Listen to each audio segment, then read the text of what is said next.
To programme views makers. मैं हूं आपके साथ शाइस्ता यूसुफ। तहरीक इंसाफ की खैबर पख्तूनख्वा में शिकस्त पर हर जगह बहसो मुबाहिसा जारी है। तहरीक इंसाफ के रहनुमाओं और कारकुनों की जानिब से मुख्तलिफ वजूहात और वजाहतें बयान की जा रही हैं। कुछ रहनुमाओं ने महंगाई को शिकस्त की वजह करार दिया है, जबकि बाज ने अंदरूनी लड़ाइयों पर जिम्मेदारी डाल दी है। कारकुनों की तरफ से सख्त रद्द अमल और मुखालिफ सियासी जमातों की तनकीद के बाद वजीर आजम इमरान खान भी इस मामले पर बोल पड़े हैं। वजीर आजम ने कहा कि खैबर पख्तूनख्वा बल्दियाती इंतखाबात के पहले मरहले में गलतियां की और खुमियाजा भुगता। गलत उम्मीदवारों का इंतखाब एक कलीदी सबब था। अब जब पहले मरहले के नताइज भी देख लिए, गलतियों की निशानदही भी हो गई है, तो सवाल यह है कि क्या इंतखाबात के अगले मरहले में नताइज मुख्तलिफ होंगे। इस पर डिस्कशन के लिए जो मेहमान हमारे साथ मौजूद हैं, तारुफ मैं देती हूँ। हमें ज्वाइन किया है lieutenant general retired Amjad Shoaib साहब ने, नसीम सिद्दीकी साहब हमारे साथ मौजूद हैं, अतर काज़मी साहब ने हमें ज्वाइन किया है, मुजम्मिल सोहरावर्दी साहब हमारे साथ मौजूद हैं और हमें ज्वाइन किया है जुनैरा अजहर साहिबा ने। आप तमाम मेहमानों के वक्त का बेहद शुक्रिया। जनरल साहब, हम कल भी बात कर रहे थे कि रवैये इस शिकस्त की वजह हैं, जबकि खान साहब ये कह रहे हैं कि गलत उम्मीदवारों का इंतखाब किया जिसकी वजह से शिकस्त का सामना करना पड़ा। अब आपके ख्याल में क्या नताइज में तब्दीली के लिए रवैये तब्दील किए जाएंगे, और गलत उम्मीदवार अगर मुंतखब किए पहले, तो क्या अब सही उम्मीदवार मुंतखब कर पाएंगे खान साहब? बिस्मिल्लाहिर्रहमानिर्रहीम। देखिए, उम्मीदवारों के मुंतखब करने का इनका मसला हमेशा रहा, लेकिन इस इलेक्शन में आप यूं कह लीजिए कि ये एक पार्शली एक वजह हो सकती है, जबकि असल वजूहात वही हैं जो कि दूसरे लोग बात कर रहे हैं। जैसे हम कल बात कर रहे थे रवैयों की, बिल्कुल वो एक बहुत बड़ी वजह है। उसके अलावा आप देख लीजिए कि महंगाई भी है, डिलीवरेंस के मसले हैं। जब आपने प्रोमिसेस किए, वादे किए, पूरे नहीं होते तो लोग एक्चुअली बदल होना शुरू हो जाते हैं। और फिर ये है कि ये चीजें ऑपोजिशन ने पब्लिक के सामने रखी हैं। इन चीजों को, उनका शऊर इस तरह बेदार करने के लिए ऑपोजिशन ने काफी काम किया है। वो कल को खुद महंगाई दूर कर सकते हैं या नहीं कर सकते, लेकिन इनको डेफिनेटली उन्होंने कॉर्नर किया इस चीज के ऊपर। तो इसलिए प्राइम मिनिस्टर ने मेरा ख्याल है इसको ओवर सिंप्लीफाई कर दिया है, बिल्कुल ही एक सीधी सी बात कर दी है। वजह अगर वो उनके ज़हन में यही है तो मेरा ख्याल आइंदा भी फिर कामयाबी इनको नहीं मिलेगी। अगर वो डिलीवरेंस को इस चीज से बिल्कुल अलहदा कर रहे हैं कि सिर्फ पर्सनैलिटीज पे ही जोर होना चाहिए था, तो मेरा ख्याल है कि ये उनको आइंदा भी इस पे सेटबैक होगा अगर उन्होंने इसको दुरुस्त ना किया। असल चीज ये है कि आप अपनी परसेप्शन भी ठीक करें और डिलीवरेंस भी ठीक करें। दोनों चीजें इस वक्त बिगड़ी हुई हैं, और उनमें जो परसेप्शन है उसमें रवैये भी शामिल है। उसकी वजह आप कह लीजिए महंगाई भी है, उसकी वजह जो है वो गवर्नेंस के इश्यूज भी हैं। तो इस वजह से मेरा ख्याल उनको एक होलिस्टिक व्यू लेना चाहिए। जो बड़ा ओवर सिंप्लीफाई जब कर लेते हैं चीजों को अपनी आसानी के लिए, तो वो फिर इनको फायदा नहीं दे। ठीक, जुनैरा, केपीके में हम देखते हैं कि परवेज खटक साहब की सियासत जो है वो बड़ी स्ट्रॉन्ग है। शायद ये भी एक वजह हो सकती है टिकटों की तकसीम पर असरअंदाज होती हुई। अब टिकटों की तकसीम का मामला हो, माफियाज का मामला हो, और भी बहुत सारे मामलात, क्या लगता है क्या खान साहब प्रेशर में आ जाते हैं?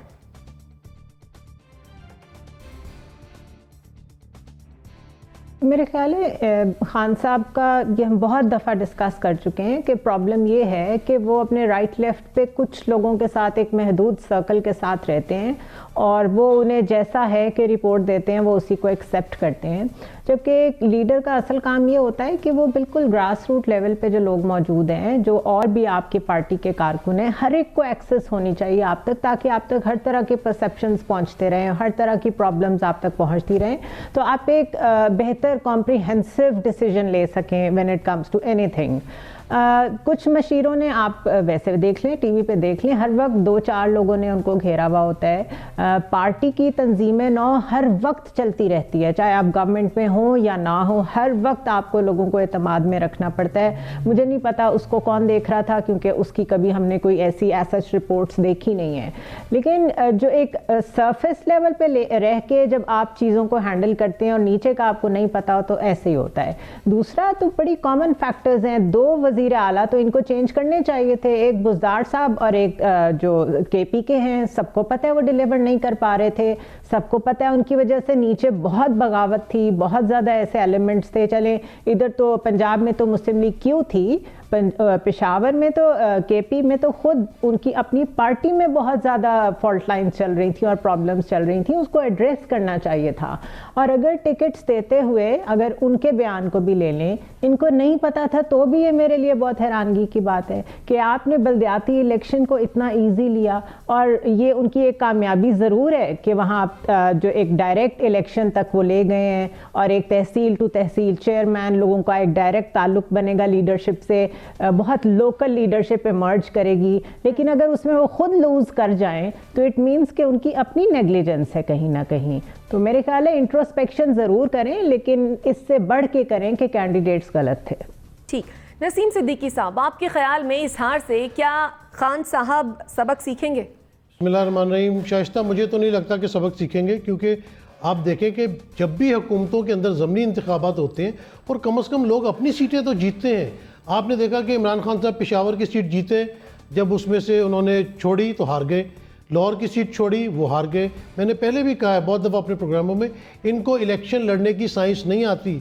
ये बहुत बड़ी साइंस है, इनको सीखनी पड़ेगी अगर इनको इलेक्शन जीतना है। आप देखें डस्का में इन्होंने कोई सबक नहीं सीखा, कराची में फैसल वाडा वाली सीट ये हार गए, इन्होंने कोई सबक नहीं सीखा। फिर मुझे तो हैरानी होती है, ये बयान जिस तरह दिया है प्राइम मिनिस्टर इमरान खान ने, इन्होंने यही बात जो है वो कैंटोनमेंट के जो लाहौर में इलेक्शन हुए थे बल्दियाती, उनके बारे में भी यही कहा था कि हमसे गलत टिकटें डिस्ट्रीब्यूट हुई, क्योंकि जो PTI के हमदर्द थे जब उनको टिकट नहीं मिली और वो आज़ाद हैसियत में कैंटोनमेंट में खड़े हुए तो वो जीत गए, तो इन्होंने वहाँ से सबक नहीं सीखा। अब ये कह रहे हैं कि मैं टिकटें खुद बांटूंगा, चले देख लेते हैं, हम मौका ज़रूर देंगे कि अगले इलेक्शन जो KPK में ये दूसरा मरला होगा उसमें क्या परफॉर्मेंस देते हैं। बात यह है कि सिर्फ वज़ीर आज़म बन जाना ही सियासी पार्टी का कोई बहुत बड़ा अचीवमेंट नहीं होती, आपने अपनी पार्टी को भी इंटैक्ट रखना होता है। उसमें मैंने देखा है कि जिस तरह जहांगीर तरीन साहब इनके सेक्रेटरी जनरल थे, वो तंजीम को लेके चलते हैं, क्योंकि जो भी चेयरमैन या प्रेसिडेंट होता है वो प्राइम मिनिस्टर बन जाता है, तो वो एक्टिवली सियासी अपने जो होते हैं उसमें पार्टी के मामलात उसमें इतना हिस्सा नहीं ले सकता, तो जनरल सेक्रेटरी लेके उसको चलता है। जहांगीर तरीन साहब रहे नहीं इनके साथ, तो कोई भी ऐसा शख्स पार्टी में नहीं है जो पार्टी को साथ लेके चले। पार्टी में इख्तलाफात बढ़ते चले जा रहे हैं, इनको देखने पड़ेगा। और ये सिर्फ खैबर पख्तूनख्वा तक महदूद नहीं है, अभी अगर हो जाते हैं पंजाब में बल्दियाती इंतखाबात तो वहाँ पे आप देख लेंगे, जब सिंध में होंगे वहाँ देख लेंगे, कराची में होते हैं वहाँ पे आप PTI का हाल देख लेंगे। तो ये बिल्कुल इनको सीरियस होके बैठना पड़ेगा प्राइम मिनिस्टर इमरान खान साहब को। और सिर्फ ये नहीं कि हमने गलत टिकटें बांट दी थी, वही जो कल भी हमने बात की थी रवैयों की, पब्लिक में जाना, क्योंकि पब्लिक से आप वोट लेके आते हैं। चले महंगाई भी एक बहुत बड़ा मसला है, लेकिन उससे बड़ा मसला बेरोज़गारी है। इनको बेरोज़गारी का मसला हल करना पड़ेगा। जो 1 करोड़ नौकरियों का वादा किया था, इनको लोगों को नौकरियां दे, कम से कम लोगों के पास रोज़गार होगा तो वो कुछ ना कुछ ख़रीदने की सलाहियत तो रखेंगे। एक तरफ आप बेरोज़गार है, दूसरी तरफ इतनी महंगाई है, तो उसकी वजह से बहुत सारे मसाइल हैं। इनको बड़ा सीरियस होकर इस मामले पे बैठना पड़ेगा और देखना पड़ेगा कि कहाँ कहाँ कोताहियाँ हैं और उन तमाम कोताहियों को जो है वो दूर करेंगे। जी ठीक है अतर, जिस तरह से नसीम सिद्दीकी साहब ने एक पॉइंट उठाया कि इलेक्शन लड़ने की साइंस से नावाकिफ़ है PTI और खान साहब, आप इत्तफाक करेंगे? जी बिल्कुल, मैं 100% इत्तेफाक करूंगा। कोई भी इलेक्शन उठा के देख लें, जब कौमी असेंबली के इलेक्शंस हुए 2018 के, उसमें आपको थोड़ी सी एफर्ट नजर आती है। जिस शख्सियत का जिक्र किया नसीम साहब ने कि जहांगीर तरीन का उसमें अहम किरदार था, पोस्ट इलेक्शन भी और उससे पहले भी और बाद में भी, और उन्होंने जिस किस्म की सियासत की उससे पार्टी को फायदा पहुंचा। प्रॉब्लम यह है कि खान साहब के आगे पीछे कराची से लेके पेशावर तक एक यूनिक चीज है इस पार्टी के अंदर। इस पार्टी के अंदर इंतहाई पुरएतमाद नाइक लोग हैं जो ये समझते हैं कि उनको सब कुछ आता है, इतना ज्यादा उनमें खुद एतमादी है, लेकिन उनकी जो काबिलियत है वो सिफर है, इंतहाई वो नालायक है। चाहे वो आप इकोनॉमी में देख लें, शुरू में असद उमर साहब ने किस किस्म के पूरी कौम को लारा लगाया कि हम IMF के पास नहीं जाएंगे। उसके अलावा आप दीगर लोगों को देख लें कि ये कोई पहली शिकस्त नहीं है, इबरतनाक शिकस्त हुई इनको कराची में। फैसल वाडा साहब की सीट जब इन लोगों ने छोड़ी, और फैसल वाडा साहब अभी भी पार्टी के अंदर जो है उसी तरह मोतबर हैं, और पार्टी के अंदर उसी तरह वो इस तरह बातें कर रहे होते हैं कि जैसे पूरा मुल्क वो लोग चला रहे हैं। तो ये हर जगह पे जिस जिस बंदे ने इनके साथ कोई फेवर किया है, ये एक तो ना उसको कोई फेवर देते हैं, मैं सियासी फेवर्स की बात कर रहा हूँ, मुकामी सतह के ऊपर कारकुन्स की। आप लियारी में देख लें, लियारी से इनको बड़ी सपोर्ट मिली थी कराची के अंदर, वहां पे अली जैदी का, फैसल वाडा का जो रवैया आप देख लें, यही रवैया आपको इनके दीगर सूबों में भी नजर आता है। इनका हर लीडर अपने आप को जो है वो सुपरस्टार समझता है, और वो समझता है कि जिस तरह खान साहब सुपरस्टार हैं, मैं भी सुपरस्टार हूं। लेकिन प्रॉब्लम यह है कि अगर इस हालत पे हम पहुंच गए कि खान साहब कहते हैं कि अब काउंसलर के टिकट भी मैं दूंगा, तो फिर पार्टी बंद कर देनी चाहिए खान साहब को। ये कैसी जमात है कि जो एक काउंसलर का टिकट भी सही नहीं दे सकती। तो ये जो नालायकों का टोला है इमरान खान साहब की टीम में, ये सारी जिम्मेदारी उसकी है, उसके ऊपर जाती है। और फिर ये भी देखना चाहिए कि जो वजीर आला है वहां पे, अगर वो इस काबिल भी नहीं है कि वो बल्दियाती इंतखाबात जीत सके, तो उनके ऊपर भी बहुत बड़ा सवालिया निशान है। लेकिन यहाँ पे सारी डिस्कशन के साथ ये भी क्रेडिट देना पड़ेगा कि कराची की तरह वहां पे ये नहीं कहा जा रहा कि कराची के फैसले लाड़काना वाले करेंगे। जिस किस्म का वो सिस्टम लेके आए, जिस तरीके से इंतखाबात करवाएं, तो ये क्रेडिट भी उनको जाता है। बाकी उनकी सियासी नालायकियां अपनी जगह पे हैं और वो मेरे ख्याल में जारी रहेंगी। ठीक, मुजम्मिल सोहरवर्दी साहब, अब मौजूदा हालात को अगर सामने रखा जाए तो आपको लगता है कि क्या पंजाब में बल्दियाती इंतखाबात हो पाएंगे? नहीं, वो तो इलेक्शन कमीशन ने करानी है, उसमें हुकूमत का तो कोई कमाल नहीं। और ये केपी में भी इलेक्शन हुकूमत ने तो उनको रोकने की पूरी कोशिश की है, वो तो हाई कोर्ट्स और अदालतों ने और इलेक्शन कमीशन ने करवाए हैं। अगर हुकूमत ने करवाने होते तो 2019 में जब मुद्दत ख़त्म हुई थी उसी वक्त साथ करा देते। 3-2.5 साल बगैर बल्दियाती निज़ाम के केपी क्यों चलाया है? इसीलिए चलाया है कि मेरा मतलब है उसके बगैर चलाना चाहते थे। अब अदालतें और इलेक्शन कमीशन जब सर पे आ गए तो फिर कोई चारा नहीं था। पंजाब में भी यही सूरत हाल है, केपी में भी यही सूरत हाल है। सिर्फ सिंध में ही उन्होंने मुद्दत पूरी की है और मुद्दत पूरी करने के बाद इंतखाब हो रहा है।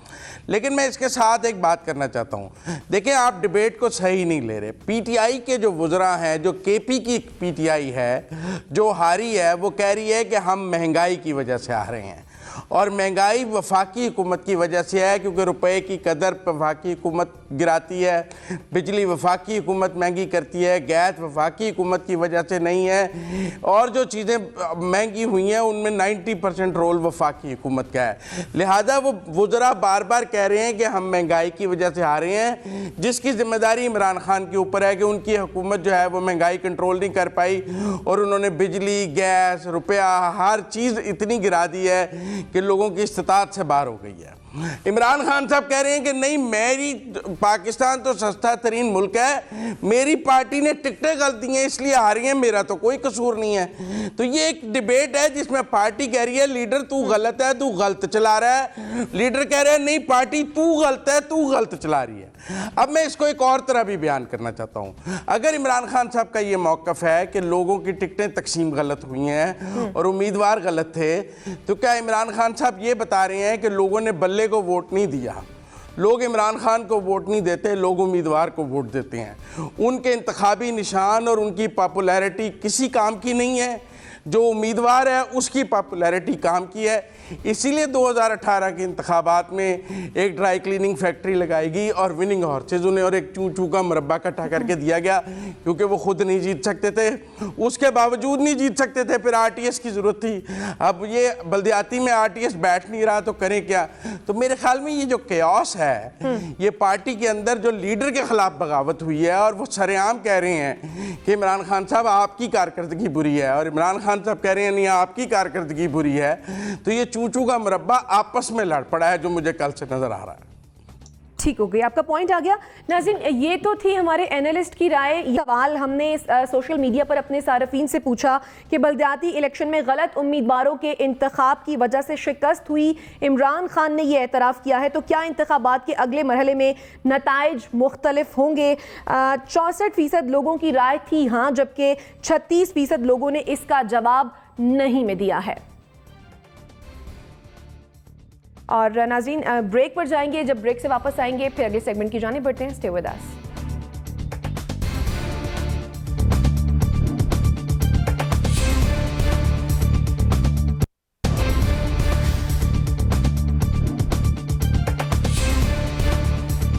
Welcome back after the break. हुकूमत को सियासी फ्रंट पर चैलेंजेस ने ऑपोजिशन के लिए बहुत जगह बना दी है। खैबर पख्तूनख्वा में JUIF ने जहां बल्दियाती इलेक्शन में हुकूमत को बड़ा झटका दिया है, वहीं एक बार फिर साबिक वजीर आजम नवाज शरीफ का तस्करा भी मुसलसल होने लगा है।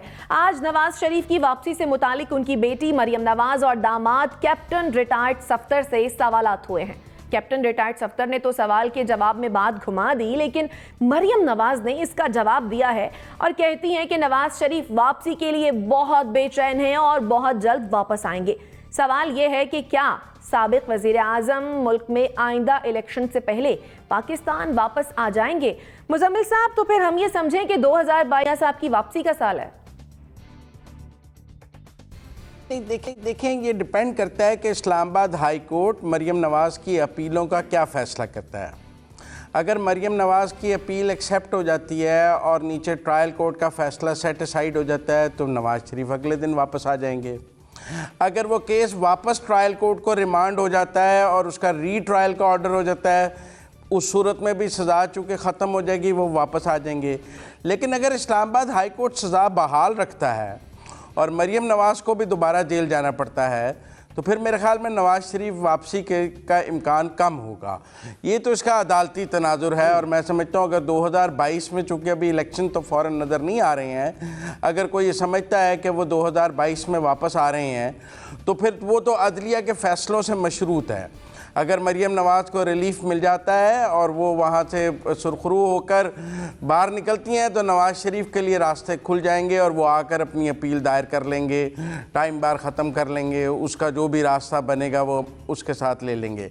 लेकिन अगर नहीं होता तो फिर मुझे नहीं लगता कि जब तक अगले इलेक्शंस ना हो जाएं या मंजरनामा ना बदल जाए तब तक नवाज़ शरीफ वापस आएंगे। सही। अतर, लंदन प्लान की आजकल बड़ी बातें हो रही हैं। आप चूंकि लंदन में मौजूद हैं, तो क्या खबरें हैं वहां की?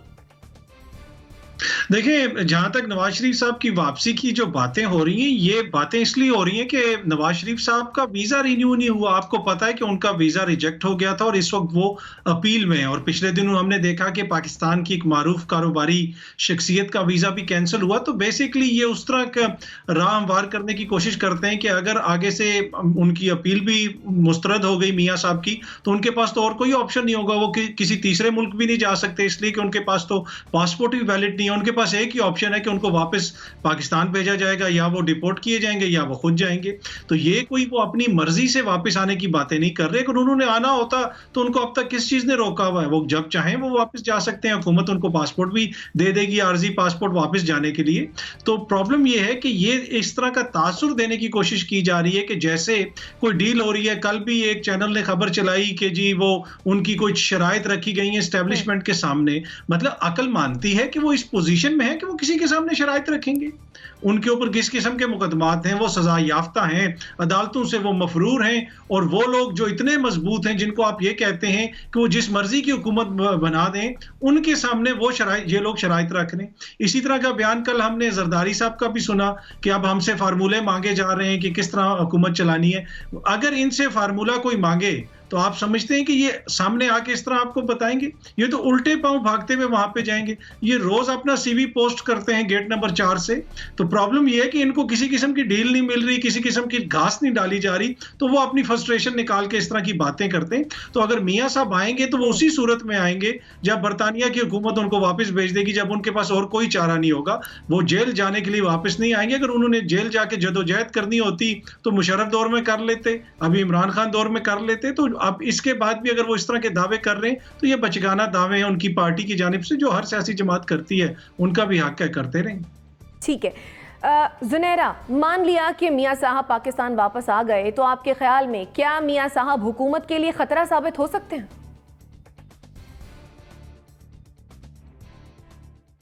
मियाँ साहब की पूरी पार्टी यहाँ है। मियाँ साहब के इत्तेहादी फजलुर रहमान यहाँ हैं। बहन भाई बिलावल भुट्टो, मरियम दोनों इकट्ठे यहाँ मौजूद हैं। उससे बड़ा थ्रेट कोई अकेले मियाँ साहब का तो नहीं हो सकता ना। और वो भी मियाँ साहब वो वाले जिनके प्लेटलेट्स बड़े कम हुए हैं, तो कोई वजन भी नहीं है उनका ऐसा। तो मेरा ख्याल है मैं टोटली इंडोर्स करती हूँ जो अथर ने पर्सपेक्टिव दिया है कि इसका जो असल लेंस है जिससे इसे देखा जाना चाहिए वो उनके वीज़ा का मसला है। But looking at the history of PMLN, मैं समझती हूँ ये सिर्फ झूठ बोल बोल के अपनी पार्टी को इकट्ठा रखने की कोशिश करते हैं। बहुत करीबी लोग जो इस पार्टी की सीनियर लीडरशिप में हैं वो बड़ा ओपनली कहते हैं कि वो कितने डिस्टर्ब्ड हैं, ये जो रिफ्ट चल रही है बिटवीन मरियम एंड शहबाज शरीफ, इसको जितना मर्जी कवर कर लें, पीपल डोंट वांट कि मरियम का कब्जा बरकरार रहे। वो चाहते हैं या मियाँ साहब वापस आएँ या सीनियर लीडरशिप जो है वो इसको टेक ओवर करे ताकि हम आने वाले इलेक्शन प्लान कर सकें। तो ये जो थोड़े थोड़े दिनों बाद सिर्फ मियाँ साहब के वापस आने की, अभी वो टार्जन की वापसी वाली कहानियाँ बच्चे भी नहीं पढ़ते ना उससे एक्साइटेड होते हैं। तो ये इनको अपनी पॉलिसी बदलनी पड़ेगी। दूसरा ये मेरे ख्याल है इतना तो क्रेडिट दें इस बलदियाती इलेक्शन को कि अभी तक ये शोर नहीं मचा कि धांधली हुई है।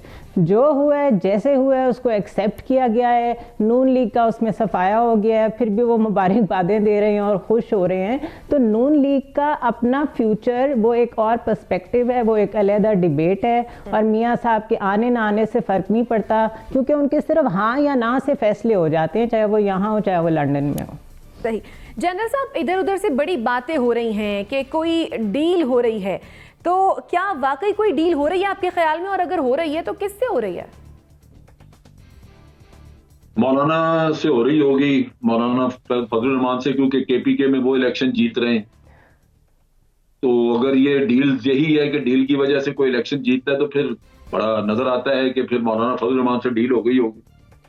बात यह है कि यहाँ एक जो बीमारी फैली हुई है हमारे मीडिया में, खासतौर पे हमारे जर्नलिस्ट में, उनका रोजगार चलता है सिर्फ इस चीज पे कि रोजाना की बुनियाद पे कह दें डील हो गई, डील टूट गई। जब ये शहबाज शरीफ जब नैब की जेल में थे तो उस वक्त रोज होता था कि जनाब को बड़ा पावरफुल आदमी उनको आज मिलके गया है और सब तय हो गया है, शहबाज शरीफ साहब आ रहे हैं। ये रोजाना की बुनियाद पे झूठ साबित होते हैं।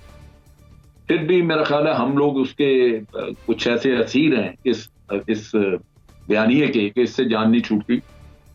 अगर इलेक्शन में कोई जीतता है तो उसकी अपनी जीत है, डील से तो नहीं वो अभी ये जैसे KPK में हुआ है।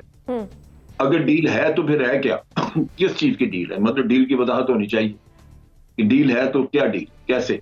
अगर कोई इलेक्शन जीतेगा उसको, जैसे अभी जितने बाई इलेक्शन ये हुए, हमारे बाई इलेक्शन हुए हैं, उसमें जितनी भी जीत है, क्या मैं इसको ये डील का नतीजा तस्वर करूं? तो मेरा ख्याल है कि इस किस्से से बाहर आ जाना चाहिए। डील कोई नहीं, मियाँ साहब के पल्ले है क्या डील करने के लिए? अदालतों ने सजा दी हुई है, सजा खत्म होगी, जैसे भी मुजम्मिल कह रहे थे कि अगर अदालतों से सजा खत्म होती है तो मियाँ साहब आएंगे। मियाँ साहब ने कभी गर्म जगह पे पांव रख के देखा नहीं, उन्होंने सारी जिंदगी पालकी में गुजारी है। इस वजह से वो सुख के दिन देखना चाहते हैं जब निजाम यहाँ पे उनके मुआफिक होगा, अदालतें मुआफिक होंगी 100%, और उसके अलावा उनके अपने लोग जो हैं वो किसी पोजीशन में होंगे तो मियाँ साहब जरूर आएंगे। उसके अलावा मियाँ साहब को वहां से घसीट के बाहर कोई निकाल दे तो वो अलहदा बात है, वरना वो नहीं आए। तो ये ज़हन में रखना चाहिए कि वहां से जिस दिन धक्का मार के किसी ने इधर भेज दिया तो फिर तो जरूर आएंगे, और अगर धक्का नहीं मारा तो फिर मियाँ साहब वहीं के वहीं है जहां बैठे। ठीक है। नसीम सिद्दीकी साहब, आपके ख्याल में जो मरियम साहिबा ने कहा कि मियाँ साहब जो हैं वो आना चाह रहे हैं और वो जल्दी आएंगे, क्या ये एक सियासी बयान था? नहीं, ये उनका इकरार था कि मियाँ साहब की तबीयत शबीयत कोई ख़राब नहीं है। इलेक्शन में जब कोई रिज़ल्ट आते हैं तो उसके बाद उनकी तबीयत पाकिस्तान आने को करती है कि शायद पाकिस्तान में हालात तब्दील हो रहे हैं, मेरा बुरा वक्त गुजर गया है और इक़्तिदार का टाइम शायद आ रहा है जो कभी भी नहीं आएगा, तो मैं पाकिस्तान वापस जाऊं। तो ये तो उन्होंने खुद इकरार कर लिया कि वो बीमार नहीं हैं, वो सियासी बुनियादों पे वहाँ पे मौजूद हैं, पाकिस्तान आना चाहते हैं। लेकिन बिल्कुल मुजम्मिल ने भी बड़ी अच्छी बात की और मुजम्मिल ने भी मेरी बात की तायीद ही की कि वो जो है सियासी जो है तौर पे बाहर गए हुए हैं, बीमार शुमार कोई नहीं है, वो बीमारी का एक बहाना था। ये तो इस गुफ्तगू से साबित हो गया।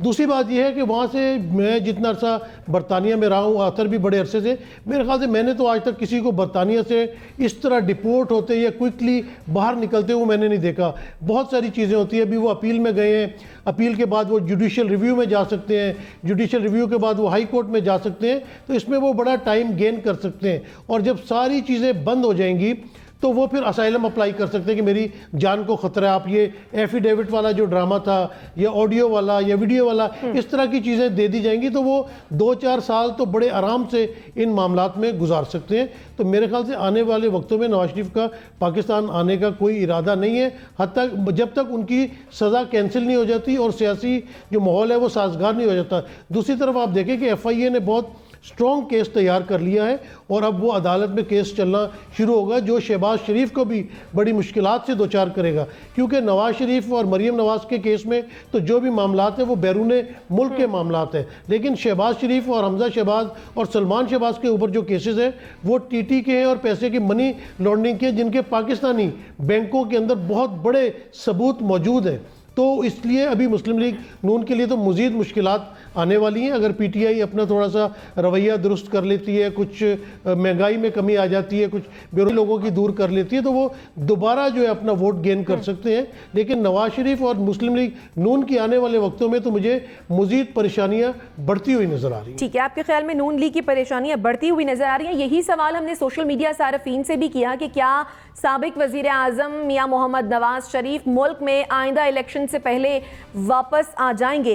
तो 13% लोगों ने कहा कि मियाँ साहब वापस आएंगे, जबकि 87% लोगों के ख्याल में मियाँ साहब वापस नहीं आएंगे। जनरल साहब, सोशल मीडिया सारफीन की जो ये राय है, आप इससे इत्तफाक करते हैं? ये हमने तो सब ने इत्तफाक किया है। मैंने तो यहां तक कहा कि मियाँ साहब सिर्फ सुख के दिन देखना जानते हैं, दुख वाले दिन नहीं वो देखते। उसमें हमेशा वो पिघल जाते हैं, बिल्कुल मेल्ट हो जाते हैं, और यही वो उनके साथ हुआ है। वो प्लेटलेट का ड्रामा करके यहाँ से भागे हैं, क्योंकि यहाँ पे उनके लिए दिन से जरा थोड़े से सख्ती के बावजूद इसके कि AC लगे हुए थे जेल में, सब कुछ उनको आराम मयसर था, लेकिन फिर भी एक पाबंदी, इंसान एक जगह पे बंद होकर रहता है। तो मियाँ साहब की तबीयत कुछ मुख्तलिफ है आम आदमी से, आसाइशें वगैरह देखी हैं जिंदगी में, वो ये काम नहीं कर सकते। ठीक है, लिहाजा ये 87% लोग कह रहे हैं, ये हकाइक को देख के आपको बात बता रहे हैं। ठीक है, मुजम्मिल सोहरावर्दी साहब, सोशल मीडिया सारफीन की राय से आप इत्तफाक करेंगे, हाँ या नहीं में जवाब दीजिएगा। हाँ, मेरा ख्याल है अभी उनके आने का कोई चांस नहीं है, लेकिन मैं एक बात ज़रूर कहना चाहता हूँ कि ये जो कहते हैं ना ड्रामा करके चले गए, ड्रामे में PTI मुलव्वस थी। डॉक्टर सरकारी थे, अस्पताल सरकारी था, टेस्ट सरकारी थे, सारी सरकार मुलव्वस थी। आज भी डॉक्टर यास्मीन राशिद से पूछ लें, जो दिन में 3 दफ़ा प्रेस कॉन्फ्रेंस करती थी उनकी सेहत के बारे में, आपका पॉइंट सर्विस हॉस्पिटल के बाहर खड़े होकर। ठीक है, नसीम सिद्दीकी साहब, सारफीन की राय से आप इत्तफाक करेंगे, हाँ या नहीं में जवाब जी बिल्कुल, सारफीन ने बिल्कुल दुरुस्त किया। नवाज शरीफ का फिल वक्त आने का बिल्कुल कोई पाकिस्तानी इरादा नहीं। ठीक है, अतर आप बताइएगा। एक बात जरा यहाँ कर दूं, देखें यास्मीन राशिद शामिल थी या नहीं, अदालत ने कहा था कि कोई इनकी जिंदगी की जमानत दे दे 48 घंटे। जहां ये हालात हो वहां कौन रिस्क लेता है? ठीक है, अतर काज़मी जी, मुझे नहीं लगता कि वो इतनी जल्दी आएंगे। और नसीम सिद्दीकी साहब ने जिस तरह का तबसरा किया और उन्होंने साथ कहा कि मुजम्मिल साहब भी मुझसे एग्री करेंगे, नसीम साहब आपने मुजम्मिल साहब की भी तबीयत खराब कर देनी है इस तरह के तबसरे करके। इस तरह की बातें सुनहरा, हाँ या नहीं में जवाब दीजिएगा। आप सोशल मीडिया सारफीन की राय से इत्तफाक करेंगी? ऑफ कोर्स, हमारी राय तो पहले ही वही थी, इनकी राय तो आपने बाद में बताई है। ठीक है नाज़रीन, ब्रेक पर जाएंगे, ब्रेक से वापस आते हैं, फिर अगले सेगमेंट की जानिब बढ़ते हैं। स्टे विद अस।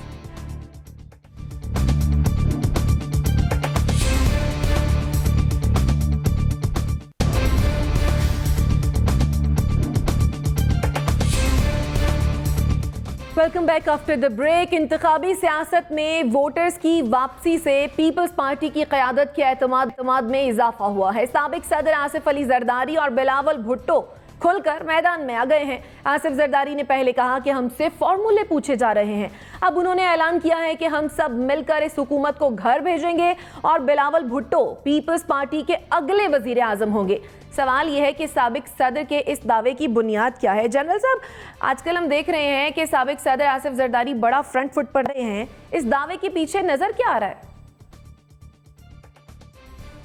देखिए, दावे के पीछे उनकी एक ख्वाहिश है कि उनका बेटा वजीर आजम बने, जिस तरह मियां नवाज शरीफ की ख्वाहिश है कि उनकी बेटी बने, बेटी की ख्वाहिश होगी कि आगे जुनैद सफदर बने, और इसी तरह ये खानदान फलते फूलते रहे, आगे चलते रहे। तो ये तो है ख्वाहिशात। अब जो वो बात कर रहे हैं कि ये हमारा बेटा बनेगा, पेशेन गोई के तौर पे, और हमसे फार्मूले मांगे जा रहे हैं। ये मज़ा का खेज है कि एक पार्टी जो सिर्फ सुबह सिंध में रह गई है वो ये दावा करे कि हमारा जो कैंडिडेट है वो वजीर आजम होगा। अलबत्ता ये हो सकता है कि कल को किसी भी पार्टी को अगर मेजॉरिटी नहीं मिलती और इनकी कुछ सीटें किसी और से ज्यादा हैं तो कोई कोलिशन ऐसी बन जाए और इस तरह कोई ड्रामा करके, ये है तो वो बड़े तेज तरार आदमी, कोई ऐसी गेम खेल जाए, वरना इसमें कोई हकीकत नहीं है। क्योंकि कोई भी कहीं भी आसार ऐसे नजर नहीं आते कि आदमी सोचे कि ये वजीर आजम बन सकते हैं। पंजाब की सीटें बहुत ही अहम और मानी खेज हैं, जहां पे कि जो हारा पंजाब में वो कभी भी फेडरल गवर्नमेंट नहीं बना सकेगा। लेकिन आप देख लीजिए कि इनकी हैसियत केपीके में भी नहीं है, बलूचिस्तान में भी नहीं है, और फिर सिर्फ सिंध में रह के पंजाब के ख्वाब देख रहे हैं और सोच रहे हैं कि जी प्राइम मिनिस्टर बन जाएंगे। तो मेरा ख्याल है कि ये सियासी बयानात अपने लोगों का मोराल थोड़ा हाई करने के लिए इधर इलेक्शन हारते जाते हैं, लेकिन साथ साथ ये भी कहते जाते हैं कि प्राइम मिनिस्टर हमारा होगा। तो मेरा ख्याल है कि पार्टी को सहारा देना भी जरूरी होता है ताकि उनका मोराल कुछ ठीक रहे। तो इस तरह की गैर हकीकी बातें करके आप थोड़ा बहुत उनको सहारा दे देते हैं, लेकिन इसमें मेरा ख्याल है इसके ऊपर सीरियसली गौर करने की कोई वजह मुझे नजर नहीं आती। ठीक, नसीम सिद्दीकी साहब, आपके ख्याल में क्या ये साबिक सदर की ख्वाहिश है या फिर वाकई अगली बारी फिर जरदारी? देखिए, बस ये ख्वाहिशें ही होती हैं और सीधा ही प्राइम मिनिस्टर का ख्वाब देखना शुरू कर देते हैं। अगर बिलावल को ये पॉलिटिक्स में लेके आए थे तो इनके पास बड़ा अच्छा मौका था कि उसको सिंध में वो वज़ीर आला बनवा देते, वज़ीर आला बन के वो सिंध में परफॉर्म करते। उसके बाद उनकी परफॉर्मेंस में शायद उनकी मकबूलियत में इजाफा होता, ज़ाती मकबूलियत में, क्योंकि पीपल्स पार्टी का तो जैसे जनरल साहब ने बताया कि ग्राफ बिल्कुल गिर चुका है, बल्कि सिंध में असल में ऑप्शन नहीं है। और वडेराइज़म ऐसा है वहाँ पे कि सारी जो सीटें हैं मोस्टली वडेरों की हैं। आप वहाँ पे देखें, शहरी जो इलाके हैं वहाँ पे बहुत कम सीटें जीतती है पीपल्स पार्टी, जितना अंदरून सिंध है वहाँ से उनके पास सीटें हैं। तो ये बिल्कुल उनका ख्वाब है, क्योंकि ओवरऑल पाकिस्तान में आप देख लें कि जिधर भी इलेक्शन हो रहे हैं वहाँ उनको कोई पजीराई नहीं मिलती। अभी आप देखें कि JUI बड़े अच्छे उनके इत्तेहादी रहे हैं, उन्होंने फिर भी परफॉर्म किया, उनको कितनी सीटें खैबर पख्तूनख्वा में मिल गई, लेकिन पीपल्स पार्टी को क्या मिला? सिर्फ एक सीट, क्योंकि एक आधी जगह उनकी थोड़ी सी मकबूलियत है या उनके कैंडिडेट ऐसे हैं जिन्हें लोग पसंद करते हैं। तो मेरे ख्याल से ये बिल्कुल इस वक्त ख्वाब देखने वाली बात है। दूसरी तरफ ये है कि जो अपना फेक अकाउंट केस है, अगर वो सही तरह अदालतों में चले, गवर्नमेंट सही तरह परसू उनको करे, तो फिर तो कहीं ये वज़ीर आज़म की बजाय ये जेल जाते हुए नजर आएंगे। दूसरी तरफ ये कि उनको थोड़ी सी ढील मिली है, उनके साथ कोई ना कोई NRO ज़रूर हुआ है। जो ही NRO हुआ है उन्होंने इस तरह की बातें करना शुरू कर दी हैं। ये वही आसिफ अली जरदारी साहब है जिन्होंने कहा था कि ईंट से ईंट बजा देंगे, और उसके बाद नज़र ही नहीं आए कि वो गए किधर, पता नहीं कितना अर्सा दुबई में रहे, उसके बाद वापस आए। तो ये सब मफाद परस्ती वाली बातें हैं। मौका देख के जब इनके ऊपर प्रेशर पड़ रहा होता है, अदालतों में आने के लिए इनके पास टाइम नहीं है, अदालतों में आके ये इल्तवा की दरख्वास्तें देते हैं। अगर ये इतने ही मासूम है तो अदालत से रिक्वेस्ट करें कि डेली बेसिस के ऊपर जो है वो केस चलाया जाए। कभी इस्तिस्ना की दरख्वास्त दी जाती है, कभी बीमारी का बहाना किया जाता है, कभी वकला तब्दील करने की बात होती है। तो अगर ये इतने ही साफ शफाफ है और पाकिस्तान पे हुक्मरानी करना चाहते हैं तो पहले अपने ऊपर से जो करप्शन के दाग हैं उनको तो धोएं, उसके बाद वजारत आज़मा का ख्वाब देखना शुरू करें। ठीक, मुजम्मिल सोहरवर्दी साहब, क्या वाकई पीपल्स पार्टी कोई मार्का मार सकती है अगर बात की जाए पंजाब की, बिलखुसूस सेंट्रल पंजाब या साउथ पंजाब? नहीं, देखिए, वज़ीर आज़म बनने के लिए ये ज़रूरी तो नहीं है कि आप पंजाब से जीतें। एक हांग पार्लियामेंट में किसी छोटे सूबे का वज़ीर आज़म भी आ सकता है, और ये हर पार्टी का हक है, बल्कि हर पार्टी को चाहिए कि अपने वज़ीर आज़म का कैंडिडेट वाज़े करे और एक शैडो कैबिनेट भी वाज़े करे, ताकि लोगों के सामने मौजूद हो कि उनकी हुकूमत चलाने की टीम कौन है, उनके वज़ीर आज़म का कैंडिडेट कौन है। इस हवाले से भाम नहीं होना चाहिए, मैं समझता हूँ, सियासी जमातों में। अब नसीम सिद्दीकी साहब बड़ी अच्छी बातें कर रहे थे, लेकिन मैं सोच रहा था कि ये क्यों भूल जाते हैं कि आज इस्लामाबाद हाई कोर्ट में नैब ने इल्तवा की दरख्वास्त दी है। मेरा मतलब है कि अगर इल्तवा की दरखास्तें नैब से आएंगी तो फिर हम उसको क्या कहेंगे कि डील नहीं हुई है, NRO नहीं हुआ है, हुकूमत जो है वो घुटने नहीं टेक रही है। जब नैब जो है वो इल्तवा की दरखास्त, एक नैब है जो कहता है मेरी रोज़ सुने, एक नैब है जो कहता है मैं सुनाना नहीं चाहता, मुझे इल्तवा की दरखास्त दे दें। तो बदलते हालात सबको नज़र आते हैं और नैरेटिव एक जैसा हर वक्त नहीं रहता है। इस वक्त जो सिचुएशन है, मौजूदा सूरत हाल है, जिस तरह दूसरा, इमरान खान साहब की अनपॉपुलैरिटी एक्सपोज हो रही है। मजीद वो कुछ चीज़ें देखें, एक इमरान खान साहब के साथ डिबैकल हो चुका है, कौमी असेंबली में हफीज शेख साहब की सीट हारे, उसके बाद उन्हें एतमाद का वोट लेना पड़ा था। अगले डिबैकल के वो मुतहम्मल नहीं हो सकते, उसके बाद भी कौमी असेंबली से 2 बिल वो आ रहे। बड़ी मुश्किल जो मुश्तरका इजलास है एक दफ़ा मुलतवी करके दोबारा हुआ, वो बहुत ही टाइट रोप पे मौजूद है। लिहाजा मैं तो समझता हूँ बड़ा ब्राइट चांस है कि मौजूदा पार्लियामेंट से ही शायद बिलावल वज़ीर आज़म ना बन जाएं। इसके भी बड़े कभी इम्कानात हैं कि अगर कोई इन हाउस चेंज आती है तो बिलावल वज़ीर आज़म ना बन जाए और उन्हें चांस ना मिल जाए। जी नसीम सिद्दीकी साहब, अतर और जुनैरा का कमेंट लेके आपकी जानिब आती हूँ। अतर, आपके ख्याल में क्या पाकिस्तान में अब जरदारी फार्मूला चलेगा? देखिए, जरदारी साहब को पॉलिटिकल जीनियस कहा जाता है, पर मसला ये है कि पाकिस्तान पीपल्स पार्टी एक कौमी जमात थी, पूरे मुल्क के अंदर इनकी नुमाइंदगी होती थी। आज जरदारी साहब की सियासत की वजह से ये अंदरूने सिंध की कुछ अजला की जमात रह गई है और ये लसानियत की जो करती है सियासत, ये सिंध कार्ड की सियासत करती है। जहां तक बिलावल साहब को वज़ीर आज़म बनाने की बात है तो ये हमारे लिए लम्हा फिक्रिया है कि वो शख्स जिसने जिंदगी में जिस बंदे ने कोई काम नहीं किया, 1 रुपया खुद नहीं कमाया, वो कह रहे हैं कि जी ये अगला हम आपका वजीर आजम होगा। ये वो तो कबूल कर सकते हैं जो उनकी पार्टी के अंदर गुलामाना सोच वाले जो सियासी गुलाम हैं, जो बड़ी बड़ी जमहूरियत के लेक्चर्स देते हैं। अगर उनका मैं नाम ले लूं तो वो सारे नाराज हो जाएंगे कि ये जमहूरियत पे हमला हो गया। बिलावल बन सकता है वजीर आजम उन जहनी गुलामों का जिनमें राजा परवेज अशरफ है, अपने फरतुल्लाह बाबर साहब हैं, गिलानी साहब हो गए या रजा रुबानी हो गए, जो जहनी तौर पे इन लोगों के सियासी गुलाम है। क्या पाकिस्तान की अवाम ये कबूल कर सकती है कि एक शख्स जिसकी कोई कंट्रीब्यूशन नहीं है पाकिस्तान के लिए, सिर्फ वो बेनजीर का बेटा है या जरदारी का बेटा, हम उसको वज़ीर आज़म बना लें? किस बुनियाद के ऊपर? वो या तो वो ये कहते हैं ना कि बिलावल ने ये अचीव कर लिया है, ये डिलीवर कर लिया है और अब वो पाकिस्तान का वज़ीर आज़म बनेगा, तो फिर सारा आंखों के ऊपर। क्या हम गुलाम हैं इनके कि नस्ल दर नस्ल इनके बच्चों की खिदमत करने के लिए हम लोग पैदा हुए? ये एक वो सोच है जो पाई जाती है इनकी पार्टियों के अंदर और इनका दिल है कि पूरी कौम इनकी गुलाम बन जाए, पर मुझे नहीं लगता कि इतनी जल्दी कौम इनकी गुलामी कबूल करेगी। ठीक है जुनैरा, आपके ख्याल में बल्दियाती इंतखाबात के नताइज में पीपल्स पार्टी के लिए क्या पैगाम है? पीपल्स पार्टी के लिए कोई भी पैगाम तब दिया जा सकता है जब जहां पर वो 2 अपनी टेन्योर पूरे कर चुके हैं वहां उन्होंने कुछ डिलीवर किया हो। मैं तो कहीं और उनको इसलिए आता नहीं देख रही क्योंकि जहां वो बैठे हुए हैं पिछले 10, 12, 13 साल से, वहां का जो हाल हो गया है, वहां पे इनह्यूमन सिचुएशन है। इस वक्त आप इथियोपिया के बैठ के लिस्ट देखिए ना, वहां पे ह्यूमन कंडीशंस कैसी हैं। ऑलमोस्ट सिंध में इट इज द सेम। लेकिन आप बोल दें तो रजा रब्बानी, शेरी रहमान, फरतुल्लाह बाबर, ये सारे चैंपियंस ऑफ डेमोक्रेसी खड़े हो जाते हैं और आपको कहते हैं कि आपसे बड़ा तो कोई गाली देने वाला ही नहीं है जमहूरियत को। और मैं हैरान हूँ इन जीनियसेस पे जो जरदारी जैसे बंदे के पीछे खड़े हुए हैं, जो एक बिल्कुल यंगस्टर जिसको सिखाना चाहिए था, जिसकी ट्रेनिंग होनी चाहिए थी, उसके पीछे खड़े हुए हैं। ऐसी पार्टी के कम बैक आप कैसे एक्सपेक्ट कर सकते हैं? तो टोटल क्लिप्टोक्रेसी है वहां पे। पूरी करप्शन पार्टी मिलके कर रही है। मुराद अली शाह वजीर आला सिर्फ नाम को है। जिस तरीके का एटीट्यूड उन्होंने वहां की दीगर जमातों के साथ रखा है वो इंतहाई अथॉरिटेरियन है। तो आपको क्या लगता है कि इन्होंने क्या एग्जाम्पल सेट किया जिसकी बेस पे ये वापस आएंगे? तो जस्ट सियासी बयान है, दैट्स ऑल। ठीक है नसीम सिद्दीकी साहब, वेरी क्विकली आप मुजम्मिल साहब को रिस्पॉन्ड करना चाह रहे हैं? जी बिल्कुल, मुजम्मिल साहब का शुक्रिया अदा करना चाह रहा था कि उनको मेरा तबसरा पसंद आया। शाइस्ता बात असल में ये कि जब सवाल गंदम होता है तो मेरी आदत है मैं गंदम भी जवाब देता हूँ, उसका जवाब चना नहीं देता। क्योंकि आपने पीपल्स पार्टी के बारे में पूछा था इसलिए मैंने उनके बारे में कहा। अगर आप नैब के बारे में सवाल करती तो मैं बिल्कुल नैब के ऊपर भी ये बात करता कि वो भी नहीं चाहते कि केसेस का फैसला जल्द हो और वो भी इल्तवा की दरख्वास्तें देता है। लेकिन क्योंकि नैब के बारे में सवाल नहीं था तो मेरी आदत नहीं है कि मैं उसको डिट्रैक करता हुआ किसी और तरफ ले जाऊं। जो सवाल था मैंने उसी का जवाब दिया।